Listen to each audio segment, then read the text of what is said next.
Hello welcome, मैं हूं पराग और इस समय मेरे साथ टीवी के वो हैंडसम एक्टर जिनको देख के कई सारी लड़कियां आहें भरती होंगी निश्चित तौर पर, ऋत्विक। ऋत्विक, आपका बहुत बहुत स्वागत है। Thank you very very much Parag भाई। आहें तो लड़कियां आपको देखकर भर रही होंगी, देखे तो सही आजकल है, जवानी बहुत ज्यादा छाई हुई है? आपके मुंह सच से बताइए, इंटरव्यू के पहले बाल काले करके आए आप कि नहीं, सच बताइए। नहीं, बिल्कुल नहीं है ना। अच्छा ऋतिक, मैं ऐसे ही सोच रहा था कि हाँ जी। महाराष्ट्र सही मायने में मध्य प्रदेश वासियों को फल जाता है। मतलब महाराष्ट्र आने से सबसे पहले आपने किर्लोस्कर अडॉप्ट किया तो आप स्टार बन गए, और अब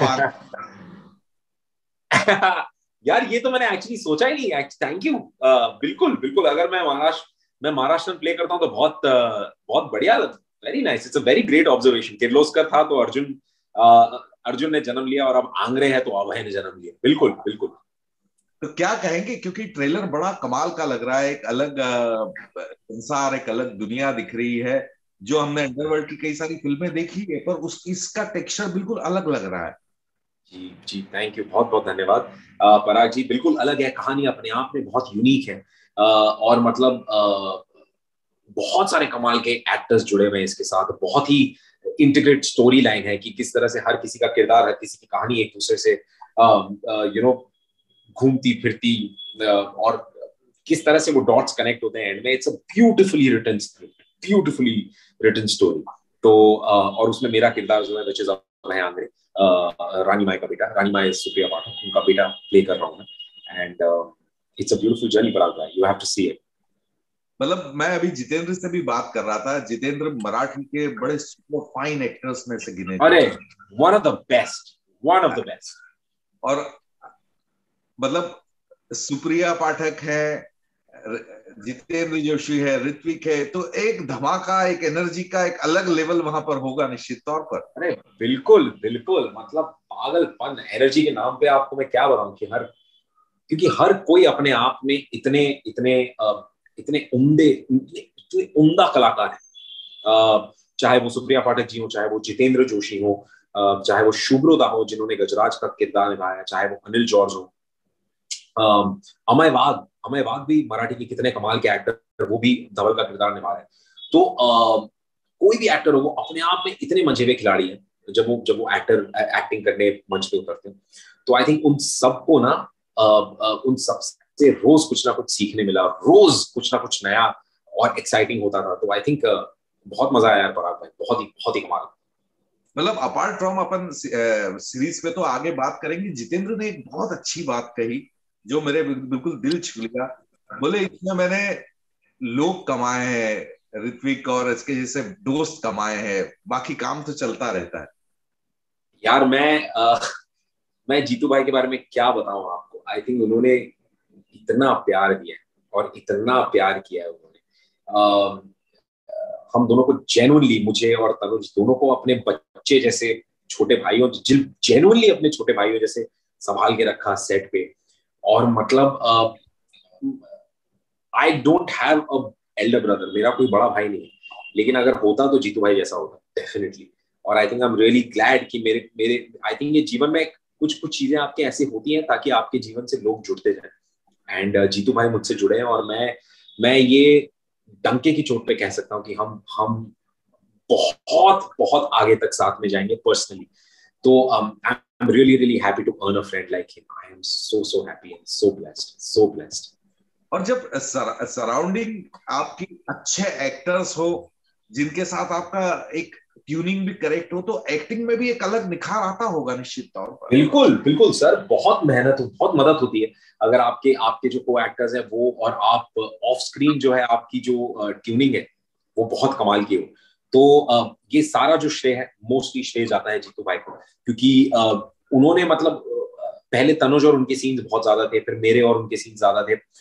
हम जब से जुड़े तो हम दोनों के बीच के सब ज्यादा फनी है। वो दोनों को ऐसे बांध के रखते हैं, माहौल को बांध के रखते हैं, सीन को बांध के रखते हैं। तो बहुत मदद होती है अगर आपके आपके को एक्टर्स के साथ आप अच्छे दोस्त हैं, तो डेफिनेटली बहुत मदद होती है। तो ये जो आपका किरदार है, इसको आपने किस तरह से गढ़ा है, किस तरह से बिल्टअप किया है इसको? मेरा जो किरदार है विच इज अभय आंग्रे, ये मुझसे बहुत विपरीत है। मैं बिल्कुल भी ऐसा नहीं, मुझे इसको सीखना पड़ा, इसको समझना पड़ा, इसको स्टडी करना पड़ा कि ये किस तरीके का, इसका बिहेवियर क्या है, ये बात कैसे करता है, चलता कैसे। कई सारे लोगों को ऑब्जर्व किया, कई सारे लोगों की ऐसी कॉन्वर्जेशन चोरी छुपे रिकॉर्ड कर ली ताकि उनकी आवाज घर जाके सुनूं और उस एक्सेंट को पकड़ूं, उनको देख देख के उनके मैनरिज्म्स पकड़े, किसी की चाल पकड़ी तो किसी का ढंग पकड़ा, किसी की आवाज पकड़ी तो किसी का एक्सेंट पकड़ा, और सबको थोड़ा थोड़ा थोड़ा थोड़ा सबसे लेकर अपना थोड़ा सा खुद का डाला और अभय आंग्रे को तैयार किया। That's how it happened. क्या बात है, ये आपने बहुत सुंदर बात की ऋत्विक की। जनरली क्या होता है कि छोटे शहरों में रहने वाले लोग, बच्चे जो होते हैं, दोस्त बोलते हैं यार तू तो बड़ा हैंडसम है, तू हीरो बन जा, या लड़की सुंदर है तो यार तू हीरोइन बन जा। पर एक्टिंग के पीछे कितनी यहाँ पर लेबर है वो समझना बहुत जरूरी है। बिल्कुल बिल्कुल, एब्सोल्युटली बहुत जरूरी है पराग भाई। और मैं नहीं मानता कि ये आसान काम है, ये बहुत मुश्किल काम है। इसमें इंसान का सबसे ज्यादा इन्वेस्टमेंट लगता है, क्योंकि आप मेंटली इन्वेस्ट करते हैं किसी चीज में, आप अपने आप को पूरी तरह से ढाल देते हैं उसमें, आप ना वल्नरेबल हो जाते हैं। तो सबसे ज्यादा रिस्क पे होते हैं एक्टर्स, क्योंकि किसी किरदार को निभाने के लिए हमें बार बार लगातार कई बार अपने मन में अपनी कितनी इच्छाओं को मारना पड़ता है, अपनी कितने सपनों को मारना पड़ता है ताकि हमारे आंखों में वो आंसू आ सके, वो सोच के। तो बार बार वैसे करने से it really really impacts your आपका आपका जो अंदरूनी जो आपका आपका योर इनर सेल्फ जिसे कहते हैं, इट इम्पैक्ट्स दैट। तो बहुत बहुत बड़ा इन्वेस्टमेंट होता है for actors to be a part of a script. And मैं बिल्कुल भी नहीं कहूंगा कि ये आसान काम है। तो अगर कोई आपको कह रहा है कि तो बहुत सुंदर दिखता है, सुंदर दिखती है, जा जाके हीरो या हीरोइन बन जाए, ये उतना आसान नहीं है। इसमें मेहनत लगती है, ये पढ़ाई है, आपको पढ़ाई करनी पड़ेगी और आपको ये क्राफ्ट को सीखना पड़ेगा और अपनाना पड़ेगा। और बस इतना आसान नहीं जितना लोग समझते हैं। चलिए आप, ये बहुत अच्छी बात की उन बच्चों के लिए जो ये समझते हैं, सोचते हैं कि ये ग्लैमर वर्ल्ड में सिर्फ ग्लैमर है, बाकी मेहनत नहीं है, उनके लिए बहुत बहुत जरूरी है। खैर, जी मधु जो है वो एकदम हिंसा और बिल्कुल वायलेंट किस्म का लड़का है। अभय क्या है, किस तरह का किरदार है ये? अभय बच्चा है, एक एक बहुत ही निग्लेक्टेड बच्चा, अपने आप जिद्दी और जुनूनी, पागल, बहुत ही अनप्रेडिक्टेबल है, टिकिंग टाइम बॉम्ब है, कब फटेगा किसी को नहीं पता। तो और उसका हर बार वायलेंस उसका तरीका नहीं है। उसको खुद को भी नहीं पता कि उसका क्या तरीका है। वो उसकी सबसे ज्यादा अडोरेबल जो क्वालिटी है, जो जिससे शायद ऑडियंस को प्यार हो सकता है, वो उसका इनोसेंस है, वो उसका भोलापन है। क्योंकि जहां से अगर आप इस कहानी को अभय के लेंस से देखेंगे तो अभय बिल्कुल सही, अभय बिल्कुल गलत नहीं। और आप अगर मधु के लेंस से देखेंगे तो मधु बिल्कुल गलत नहीं, मधु बिल्कुल सही। और आप अर्जुन के लेंस से देखेंगे तो अर्जुन बिल्कुल सही है, वो बिल्कुल गलत नहीं। तो ये जो कहानी है इतनी ब्यूटीफुली पिरोई गई है कि इसको ऑडियंस को देखकर ही हमें बताना पड़ेगा कि दोस्त आपके लिए क्या इंपॉर्टेंट है या कौन सही है वैसे। पर इस तरह का कैरेक्टर जैसा आप बता रहे, इतना मल्टी लेयर्ड कैरेक्टर है, इतना उलझा हुआ, जहनी तौर पे उलझा हुआ कैरेक्टर है, जिसको खुद नहीं मालूम वो क्या है। तो ऐसे में एक एक्टर के लिए बड़ा मुश्किल टास्क है इस कैरेक्टर पे काम करना, कि एक थॉट प्रोसेस अगर पकड़ में आ जाता तो एक कैरेक्टर पकड़ में आ जाता है, लेकिन उसका थॉट प्रोसेस है नहीं। मतलब ये किसी भी एक्टर के लिए यही तो एक्साइटिंग चैलेंज है ना पराग है, कि आप कोई ऐसा किरदार निभाए जो यूनिलैटरल ना हो, जो मल्टी डायमेंशनल, जिसकी जो थोड़ा सा डायनामिक हो, जिसमें जो बिल्कुल एक टेम्पो पे ना चले, वो अनप्रेडिक्टेबल हो, वो कब क्या कर जाए, वो किसी भी एक्टर के लिए तो मतलब it's a God Saint gift. तो मेरे लिए ये भगवान का दिया हुआ मेरे लिए गिफ्ट ही है, जो मुझे अभय आंग्रे का किरदार निभाने को मिला है।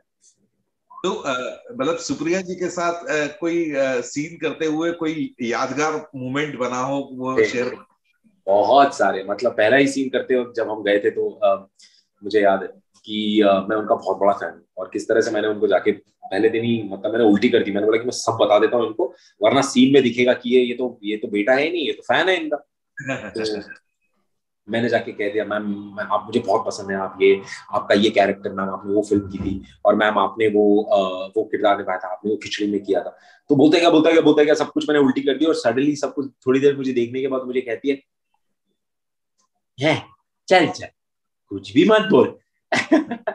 तो जैसे वो कहती है, मतलब वो सारा जो हमारी, मतलब मेरी जितनी भी वो अंदर की वो जितनी भी उनको लेकर, या वो जो थोड़ी सी भी थोड़ा सा भी डर, या थोड़ा सा भी वो था कि मैं क्या इनके साथ कर पाऊंगा नहीं कर पाऊंगा, वो सब ऐसे ही उतर जाता। सो ये एक बड़ा मतलब आप भी निश्चित तौर पे आपके जूनियर्स के साथ ये करते होंगे कि ये टीज कर दो कि इतना कि कहीं ये ना लगे कि आप किसके साथ काम कर रहे हो।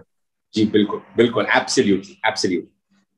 तो मतलब एक चीज मैं आपको शुरू से देख रहा हूँ कि ऋतिक, आप इतने सालों में ये एनर्जी का राज क्या है आपकी? आप आपकी एनर्जी लेवल कोई कमी। ये तो मुझे पिताजी से पूछना पड़ेगा, क्या खा के पैदा किया था उन्होंने, मुझे नहीं पता पराग भाई। और वो जो कुछ भी खा के पैदा किया था उसकी मैं उसका पेटेंट रख लेता हूँ अपने पास, और अपने नाम से उसको बेचता हूँ। बट आई थिंक ये पापा का ही है। पापा आज भी, मतलब पापा की उम्र कुछ 59-60 के आसपास है, वो आज भी बिल्कुल वैसे ही ऐसे, चल तुझसे तो बेटर मैं हूँ, मुझे देख ले, ये भागते रहते हैं दौड़ते रहते हैं। तो आई थिंक मुझे पापा से मिला है ये जो कुछ भी मिला, आई थिंक वैसा है। क्या बात है। तो मतलब निश्चित तौर पे ये पेटेंट करने लायक फॉर्मूला है, इसको कर ही लेना चाहिए। बिल्कुल तो सर बिल्कुल। सीरीज पे लौटता हूँ कि अंडरवर्ल्ड की हमने ढेर सारी फिल्में देखी है, ढेर सारी चीजें देखी है, फिर भी अंडरवर्ल्ड हमको अभी भी लुभाता है। कहीं हम उसके रहस्य को, उसकी मिस्ट्री को पकड़ने की कोशिश करते हैं। ये अभी तक हमने जो अंडरवर्ल्ड देखा है उससे कहाँ किस तरह से अलग बैठता है? सर इसमें क्या है कि मैं आपको बताऊं कि ये जो कहानी है ये अंडरवर्ल्ड की कम, ये इस परिवार की कहानी ज्यादा है। इस कहानी में ना वो ड्रामा है about the family, about the Angre family की, किस तरीके से वो अंडरवर्ल्ड का अम्ब्रेला तो है ही, लेकिन उसके उसके बीचों बीच या उसके क्रक्स में ये फैमिली है, which is the Angre family. तो ये इन भाइयों की कहानी है, ये इस माँ बेटे की कहानी है। और ये किस तरह से आपका वो जो जुनून किसी किसी सत्ता को पाने का, या जुनून उस कुर्सी को पाने का, वो किस तरह से अपने खून को भी अपना नहीं रहने देता, और मतलब कितनी रंजिश और कितनी सारी चीजें एक परिवार के बीच में हो जाती। तो ये कहानी अगर आप क्राइम से हटा के आप किसी और चीज में, आप एक बनिए की दुकान में डाल दे, तो ये वहां पर भी फिट बैठती है, क्योंकि ये ह्यूमन इमोशंस की कहानी है। कि अगर एक हलवाई के परिवार में उसकी 5 मिठाई की दुकानें हो गई तो सब जलने लगे उससे। तो बेसिक मतलब मुद्दा वही, लेकिन ये कहानी उन किरदारों की है, कहानी उस परिवार की, उन भाइयों की है। And that's what's different about carton. क्या बात।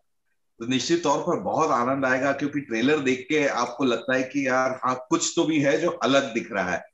तो ऋतिक, ये अभी सीरीज आपकी दर्शकों के सामने होगी, लेकिन आगे के सवाल के पहले मैं एक पहले का सवाल और पूछना चाहता हूँ कि एज एन एक्टर आपने जो किया, टीवी पे किया सब, उसमें आप लोगों के दिलों पे छाए हुए थे।